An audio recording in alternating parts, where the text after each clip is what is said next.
एक नाम दिया शेख अब्दुल्ला का, दूसरा नाम दिया जवाहरलाल नेहरू का। जम्मू कश्मीर आज भारत के साथ है। उसका श्रेय अगर किसी को जाता है तो पंडित जवाहरलाल नेहरू को जाता है, शेख अब्दुल्ला को जाता है। अब सुनिए दिग्विजय जी, अब सुनिए, सुनना पड़ेगा, ऐसे नहीं चलेगा। जवाहर आप कश्मीर चाहते हो या नहीं चाहते हो, देरी क्यों हो रही है, मानकर चलिए दिग्विजय सिंह, इतिहास किसी को नहीं बख्शता। घोर पराजय में विजय कैसे ढूंढना, इसकी कला कोई आप लोगों से सीख ले साहब। इतने बड़े घोर पराजय विजय कैसे ढूंढना। सुप्रीम कोर्ट के जजमेंट को देखकर डिप्रेशन के मारे 1 महीना सदन में ना आता। पाक ऑक्यूपाई कश्मीर भारत का है, हमारा है और हमसे कोई नहीं चाहता। मुझे मालूम था साहब ये खड़े हो जाएंगे, इसलिए मैं लेकर आया। अब उनको तो मानोगे या नहीं मानोगे कि उन्होंने गलती की है, स्वीकार करी है। अरे भाई स्वयं नेहरू कह रहे हैं मेरी गलती थी, क्यों इतना पकड़ कर रखा है पूंछ। प्रधानमंत्री नरेंद्र मोदी जी ने फैसला लिया है, ना मोदी जी इस फैसले से भाग सकते हैं, ना हमारी कैबिनेट भाग सकते हैं। जम्मू कश्मीर आज भारत के साथ है। उसका श्रेय अगर किसी को जाता है तो पंडित जवाहरलाल नेहरू को जाता है, शेख अब्दुल्ला को जाता है। और दूसरी तरफ जूनागढ़, जहां बाहुल्य था हिंदुओं का, वहां नवाब साहब अपने हवाई जहाज में बेगमों को छोड़ गए, बाकी लोगों को ले गए और पाकिस्तान चले गए। लेकिन जूनागढ़ भारत का आज एक अंग है।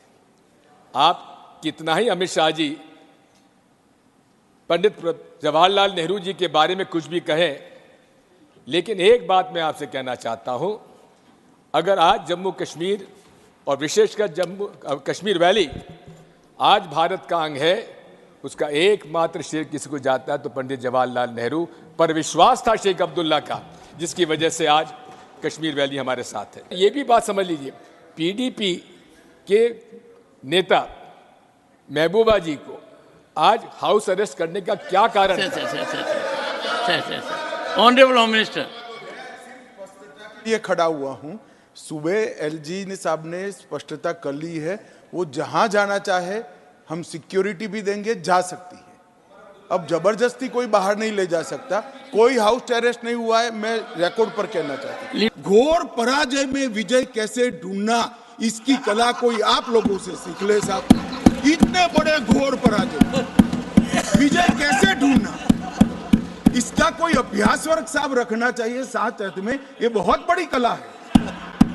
मैं तो आज अगर उनके जैसे मेरे विचार होते तो ये सुप्रीम कोर्ट के जजमेंट को देखकर डिप्रेशन के मारे 1 महीना सदन में ना आता। क्योंकि धारा 370 अलगाववाद को बल देती थी और अलगाववाद के कारण आतंकवाद खड़ा हुआ। ये समझना ही नहीं चाहता। एक गलत फैसला हो जाता है, कितने भी बड़े आदमी से हो सकता है, किसी भी पार्टी से भी हो सकता है, मगर जब इतिहास सिद्ध कर दे, समय सिद्ध कर दे ये फैसला गलत है, देश के हित में वापिस आना चाहिए। अभी भी मैं कहता हूं वापिस आइए, वरना जितने बचे हो इतने भी नहीं बचोगे।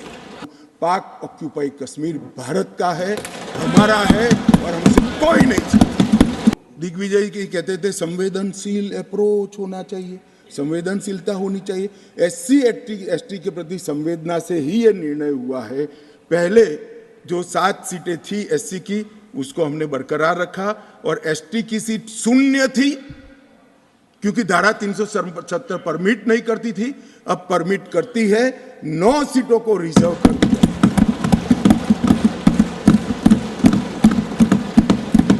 अरे जो कह रहे थे हमारे डॉक्टर साहब कि गुर्जर बकरवालों ने इस देश को बचाया है, 1 मिनट, रिकॉर्ड पर है, रिकॉर्ड पर है। कश्मीर में दिग्विजय जी ने सरदार पटेल का नाम नहीं लिया। एक नाम दिया शेख अब्दुल्ला का, दूसरा नाम दिया जवाहरलाल नेहरू का। तो वो होम मिनिस्टर थे, क्यों नहीं दिया भाई? अब सुनिए दिग्विजय जी, अब सुनिए, सुनना पड़ेगा, ऐसे नहीं चलेगा। हमने सुना है, धैर्य से सुना है। मान्यवर जूनागढ़ में क्या जवाहरलाल नेहरू गए थे? हैदराबाद में जवाहरलाल नेहरू गए थे, लक्षद्वीप में जवाहरलाल नेहरू गए थे, जोधपुर में जवाहरलाल नेहरू गए थे, जवाहरलाल नेहरू एक ही जगह काम देखते थे, जम्मू कश्मीर में, जिसको आधा छोड़कर आ गए। एक ही जगह देखते। मान्यवर, दूसरा, विलय लेट क्यों हुआ? सारे लोग जानते हैं साहब, इतिहास को 1000 फुट नीचे दफन कर दो, वो ऐसा बीज है जो वटवृक्ष बनकर सच्चाई बाहर आ जाती है। सब जानते हैं कि हमारा विलय इसलिए लेट हुआ कि महाराजा पर किसी एक व्यक्ति को विशेष स्थान देने का आग्रह था, शेख अब्दुल्ला को विशेष स्थान देने का आग्रह था। इसके कारण विलय लेट हुआ और पाकिस्तान को आक्रमण करने का मौका मिला। मैं आज ये पूछना चाहता हूं कि इतने सारे कठिन राज्यों का विलय हो गया, कहीं पर 370 क्यों नहीं है? क्यों नहीं है? ना जोधपुर में है, ना जूनागढ़ में है, ना हैदराबाद में है, ना लक्षद्वीप में है। क्यों 370 नहीं है? कि संवेदनशील हृदय के कारण 370 है। संवेदनशील हृदय। मान्यवर, कंडीशन किसने रखी? किसने स्वीकार की? इतिहास जवाब मांगता है, देश की जनता जवाब मांगती है, जवाब देना पड़ेगा, भाग नहीं सकते इतिहास से कोई। मान्यवर, सेना भेजने में देरी क्यों हुई? और ये कहते हैं कि इसके बाद भी देरी हुई है। जवाहर, आप कश्मीर चाहते हो या नहीं चाहते हो, देरी क्यों हो रही है? नहीं दिग्विजय भी ऐसे मत करे, मैं भेज दूंगा आपको, पुस्तक ही भेज दूंगा। हाँ करता हूं, बैठिए। मुझे मालूम था साहब ये खड़े हो जाएंगे, इसलिए मैं लेकर आया। मैं एक कोट अनकोट पढ़ता हूं। यूनाइटेड नेशन के अनुभवों के बाद मैं इस निष्कर्ष पर पहुंचा हूं कि वहां से कुछ संतोषजनक नतीजों की उम्मीद नहीं की जा सकती। मुझे सीज फायर करना अच्छा फैसला लगा, लेकिन इस मसले को ठीक से हम नहीं निपट पाए, नहीं परख पाए। हम सीज फायर पर और विचार करके बाद में निर्णय करना चाहिए था। हालांकि ये सब भूतकाल की गलतियां हैं। ये जो कोट है किसी और का नहीं है, जवाहरलाल नेहरू का है। अब उनको तो मानोगे या नहीं मानोगे कि उन्होंने गलती की है, स्वीकार करी है। अरे भाई, स्वयं नेहरू कह रहे हैं मेरी गलती थी, क्यों इतना पकड़ कर रखा है पूंछ? कहते हैं कि धारा 370 निरस्त कर दी। अगर कल को ये 40 साल के बाद, जोर से बोले मनोज झा जी, 40 साल के बाद, क्योंकि ये मानते हैं कि 40 साल के बाद मैं नहीं हूंगा, मैं तो 60 का हो गया, मेरा आयु 40 साल का हो ही नहीं सकता।